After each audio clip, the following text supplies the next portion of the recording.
네, 코로나19 신규 확진자는 전날 대비 감소했지만 지난 7월 7일 이후 72일 연속 네 자릿수를 기록하고 있는데요.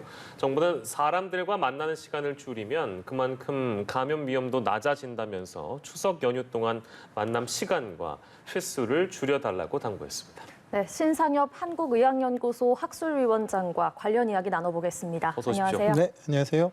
네, 목요일입니다. 어제는 신규 확진자가 2,000명대였고 오늘은 1,943명이 나왔습니다. 수요일 이후 확진자가 급증하는 패턴이 계속 이어지고 있습니다. 또 수도권 비율도 연일 80% 안팎을 기록하고 있고요. 지금 상황 어떻게 진단하시나요? 지금 이제 최근 들어서 이제 수도권의 비중이 이제 점점 늘어나고 있습니다. 근데 지금의 이제 유행의 특성을 보면 그 비접종자인 젊은 층을 중심으로 주로 이제 산밀의 공간인데 환기가 잘 안 되고 거기에 마스크를 벗는 그리고 사람들이 밀접 접촉하는 그런 환경에서 이제 유행이 주로 나타나고 있거든요. 근데 지금 비수도권 같은 경우는 시골 지역은 대부분 어르신들이 이제 살고 계시고 접종을 대부분 마쳤습니다. 네. 그래서 비수도권 중에서 이제 일부 이제 광역시와 유명 관광지들이 이제 좀 젊은 층이나 이런 산밀의 공간들이 좀 있는데 이제 그런 유행들은 사실 길게 유지가 되기는 어렵고 결국은 이런 모든 조건들을 다 갖추고 있는 수도권에 이제 특히 젊은 층 중에서는 증상이 없거나 무증상자들이 사실 지역사회 소리 없는 전파자로 지금의 유행을 주도를 하고 있거든요. 그래서 이제 지금 수도권 위주의 그런 유행들을 이제 당장에 이제 해결을 하기가 좀 어려운 상황에서 지금 이제 추석 연휴가 다가오게 되면 그런 그 수도권에 있던 그런 젊은 층들, 그런 무증상 감염자들이 비수도권이나 고향으로 가서 그 지역에서 이제 사실 그 불씨를 키울 수 있는 그런 상황이 될 수 있기 때문에 그런 부분에 이제 지금 초점을 맞춰서 지금의 유행을 관리해야 되는 상황입니다. 네, 그럼 지금 상황에서 가장 주목해야 할 위험 요소는 뭐라고 보십니까? 결국은 이제 이런 지역사회 소리 없는 전파나 이런 부분들을 가장 효율적으로 막을 수 있는 건 무엇보다 이제 백신 접종을 완료하는 거고요. 네. 그리고 2차적으로는 뭐 사회적 거리두기인데 그건 이제 한계가 있을 수밖에는 없는데 말씀드렸지만 이 수도권 위주의 전파를 당장에 해결하기는 어렵지만 비수도권으로 퍼져나가게 하는 건 사실 어느 정도 막아야 되는 그런 상황이기 때문에 지금의 추석 그 방역 대책들이 이제 쭉 하나하나 지금 방역 당국이 설명을 하고 있는데 네. 그런 부분들을 좀 명심을 해서 잘 따라주셨으면 좋겠습니다.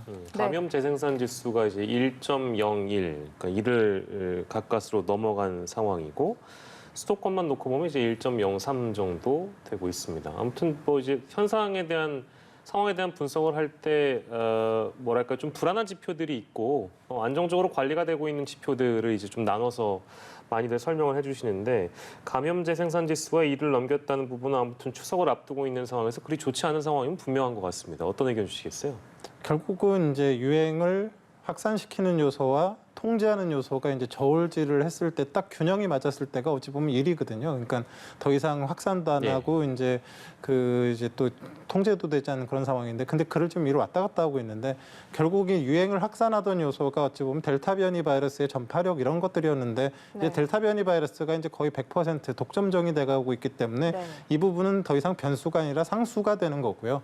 이제 앞으로는 백신 접종자를 완료자를 늘리고 사회적 거리두기를 유지하면서 얼만큼 피해를 최소화하면서 이 유행을 관리하는지가 이제 그런 중요한 변수가 될 수밖에는 없습니다. 그래서 이 부분에 이제 초점을 맞춰야 될 것 같습니다. 네, 말씀하신 것처럼 그 방역 당국이 지난주에 국내 감염자 3,300여 명에 대해서 변이 검사를 진행을 했는데요. 98.5%가 이 중에 델타 변이 바이러스에 감염된 것으로 나타났습니다. 교수님 말씀처럼 이제 델타 변이 바이러스는 더 이상 변수가 아니라 상수로 봐야 한다. 거의 국내 감염자 중에 100%가 그냥 모두 다 델타 변이 바이러스에 감염된 것으로 봐야 한다. 이렇게 유추를 해도 될 것 같습니다. 또 그런가 하면 돌파 감염 추정 사례도 누적 4,700명을 넘어섰습니다. 전체 접종 완료자의 0.041%에 해당된다고 하는데요. 백신 종류별로 보면 얀센 접종자의 돌파 감염 발생률이 가장 높았고 이어서 아스트라제네카, 화이자, 교차 접종, 모더나 순으로 나왔습니다. 이렇게 돌파 감염이 생기는 건 역시 델타 변이 바이러스가 우세종이 되면서 좀 늘어난 영향이 있다고 봐야 되나요?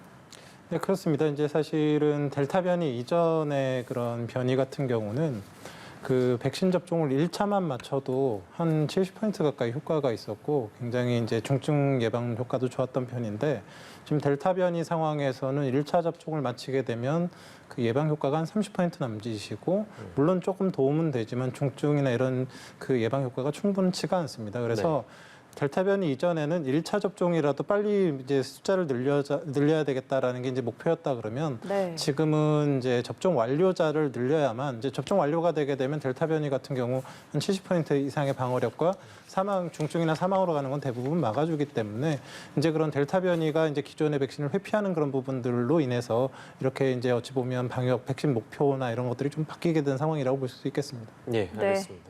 집단 면역 얘기를 제가 좀 나눠보려고 하는데요. 지금 현재 속도대로라면은 1차 접종을 완료한 국민의 비율은 70%가 되는 시점이 아마 오늘 될 가능성이 높아지고 있는 그런 상황이고 집단 면역에 대한 이제 의견을 보면 전문가들의 의견은 성인 80% 이상의 접종이 필요하다라는 이런 의견들도 있는 것 같고요. 일단 기존에 우리가 알고 있었던 집단 면역이라는 개념은 전체 인구의 어떤 70%가 접종을 완료해야 어느 정도 면역이 달성된다라는 그런 개념이었는데 지금 뭔가 이제 전문가들의 의견도 좀 엇갈리는 것 같고요. 정부 방역의 지침도 뭔가 이 1차 접종의 비율을 80%로 좀 상향 조정하는 분위기도 있고 여러 가지로 좀 어떻게 현 상황을 봐야 될까요? 어떻게 보고 계십니까? 그 델타 변이 이전에 이제 바이러스 같은 경우는 그 재생산 지수라고 해서 전파력이 한 명이 한 3명 정도를 감염시킬 수 있었습니다. 그러니까 백신 접종 완료자가 이 3명 중에 2명이 있으면 한 명이 한 명밖에 전파가 안 되니까 이제 유행의 통제가 되겠죠. 그러니까 그런 견지에서 한 70%의 접종 완료자가 면역을 갖고 있는 사람이 있으면 충분했는데 지금 델타 변이 같은 경우는 재생산 지수가 5에서 8, 최소한 5명 이상을 한 명이 감염을 시킵니다. 그러려고 그러면 5명이라고 해도 4명이 백신 접종이나 걸려가지고 방어력을 갖고 있지 않으면 이 유행이 통제가 되지 않거든요. 그러니까 5명 중에 4명이니까 이제 80% 이상이 되는 건데 문제는 백신 접종의 효과가 100%가 아니기 때문에 전 국민 접종을 다 해도 이 80%가 다 면역을 갖기가 좀 어려운 그런 상황이 된 거고 그런 견지에서 백신 접종에 더해서 마스크 착용이나 사회적 거리 두기가 일부 유지가 되어야지만 이 집단 면역의 통제 효과를 충분히 볼 수 있는 그런 상황이 된 거죠. 네, 접종률이 이게 많이 높아진다고 하더라도 마스크 같은 사회적 거리두기 기본적인 방역 수칙은 지켜야 또 집단 면역 달성이 가능하겠습니다. 이제 또 추석 연휴가 코앞이잖아요. 저희가 앞서도 계속 언급을 했듯이 이게 코로나 방역의 확산에 참 중대한 고비가 될 것 같습니다. 귀성을 고민하는 분들에게 좀 한 말씀 해주신다면요. 지금 이제 수도권의 유행이 아직 계속되는 상황에서 일단 지금 수도권 지역에 계시는데 고향 방문을 고려하고 계시다 그러면 비접종자분들은 좀 이번에는 여행을 조금 안 해주셨으면 좋겠고요.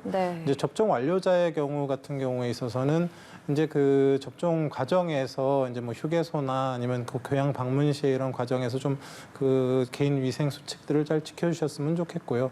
고향에 가셔서는 지금 뭐 얼마 전에 그저께 이제 그 정부 발표에도 있었지만 그 뭐 고향 방문 시에 그 가족 간의 만남 시간 을 조금 최소한 좀 해주시고 또 이렇게 만나시는 상황에서 가능하면 환기도 좀 자주 시켜주시고 그런 것들이 이제 사실 좀 도움이 될 것 같고요. 또 이제 그런 고향에서 뭐 어떤 좀 증상이 나타났거나 아니면 좀 사람 많은 곳에 아니면 좀 위험에 노출됐다라고 생각이 되신다 그러면 이제 돌아오는 길에 고속도로에 이제 임시 선별 진료소 같은 것이 있기 때문에 수도권으로 오시기 전에 좀 미리 검사를 좀 받고 그런 식으로 해서 좀 안전하게 이 그런 추석 연휴를 보내셨으면 좋겠습니다. 아주 뭐 철저하게 생각하시는 분들은 이제 고향 방문 전에 검사를 또 한번 받아보고 또 갔다 오셔서 또 받으신다고 하는 분들도 뭐 제 주변에도 덜어 있는 것 같은데 뭐 그 정도로 아무튼 뭐 개인 방역을 철저하게 해주신다면 실제 고향을 가신다고 하더라도 그렇게 또 걱정이 하실 필요는 없는 것 같기도 하고요. 물론 이제 백신 접종이 어느 정도 이루어졌다는 전제하에 말씀 좀 드립니다. 마지막 질문을 좀 드리고 좀 마무리하려고 하는데요. 재택 치료 확대가 불가피하다. 그러니까 일상 회복을 위해서는 이게 좀 불가피하다라는 의견이 정부에서 공식적으로 나왔습니다. 자가 치료, 연계, 단기 진료 이게 구체적으로 어떤 내용입니까? 지금 이제 코로나19 치료가 이제 확진자가 되면 이제 결국 셋 중에 한 군데로 가서 치료를 받게 됩니다. 중증환자 전담 그런 병상이 있고 감염병 전담 병원이 있고 그다음에 이제 대부분의 무증상자나 증상이 경미하신 분들은 생활치료센터라는 곳에 이제 들어가게 됩니다. 근데 지금 생활치료센터라는 곳이 사실은 그게 없던 그런 시스템을 만든 거라서 거기에 있는 공간이나 인력들이 다 이렇게 처음 배치가 되면서 거기서 사실 치료적인 기능은 거의 없고 격리만 좀 안전하게 하고 있다라고 보시면 되는 상황이거든요. 네. 그런데 지금 이렇게 뭐 수천 명씩의 환자들이 계속 이제 2달 이상 되면서 생활치료센터를 더 만들기도 어렵고 운영하기도 어려운 그런 상황입니다.